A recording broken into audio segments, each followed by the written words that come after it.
안녕하십니까. 한국소비자원 기계금속팀장 서정남입니다. 자동차용 썬팅필름 품질 비교 시험 결과에 대해 말씀드리겠습니다. 썬팅필름 39개 제품을 시험 평가한 결과 제품별로 태양열 차단 성능의 차이가 있었습니다. 한편 신차 출고 시 무료로 제공되는 쿠폰 제품도 태양열 차단 성능이 양호했습니다. 자동차용 썬팅필름은 눈부심 방지, 자외선 차단, 냉난방 효율 향상 등을 위해 소비자가 필수적으로 시공하는 대표적인 자동차 용품입니다. 이에 한국소비자원이 소비자 선호도가 높은 주요 브랜드의 자동차용 썬팅필름 39개 제품을 대상으로 태양열 차단 성능을 시험 평가하고 자외선 차단율, 적외선 차단율, 총 태양에너지 차단율 등의 주요 표시 광고 내용을 검증했습니다.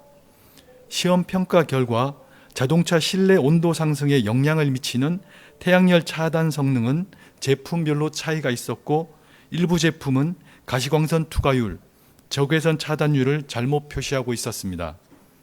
다음은 시험 평가 주요 결과입니다. 태양열 차단 성능입니다.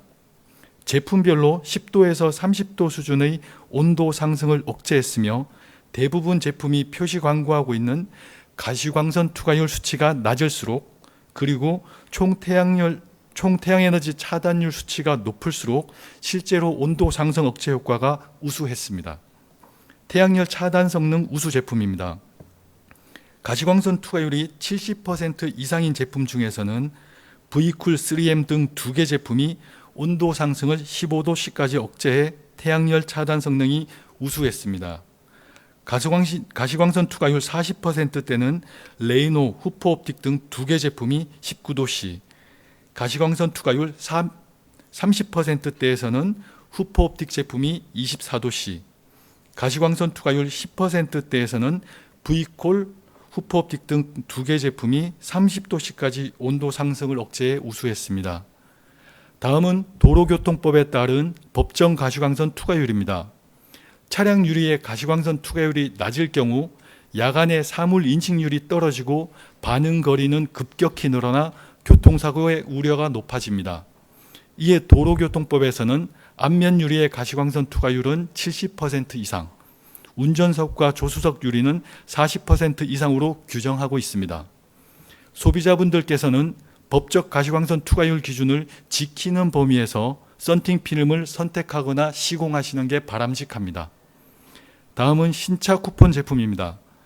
신차 출고 시 무료로 선택할 수 있는 12개 썬팅 필름도 10도씨에서 21도씨 수준으로 온도 상승을 억제해 태양열 차단 성능이 양호했습니다. 다음은 제품별 표시사항입니다. 대부분 제품이 품질 성능과 밀접한 가시광선 투과율, 자외선, 적외선 차단율 등을 표시하고 있습니다. 시험평가 대상 39개 제품 중 팬텀 15 제품은 가시광선 투과율이 12%였으나 19%로, 프리미엄 나노세라믹 70 제품은 적외선 차단율이 83%였으나 94%로 잘못 표기하고 있었습니다. 해당 제품을 판매한 2개 업체 모두 누리집에 표시된 수치를 즉시 수정하였음을 회신하였습니다.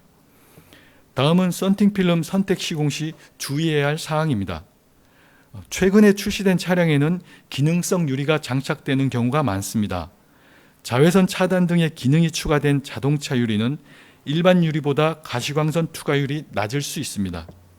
실제로 자외선 차단 유리가 기본 장착되어 있는 차량의 앞열, 일열 유리에 법 기준에 적합한 가시광선 투과율인 70%, 40%인 필름을 각각 시공하더라도 가시광선 투과율이 기준보다 낮아져 시야 확보 등 안전운행에 영향을 줄 수 있는 것으로 확인되었습니다.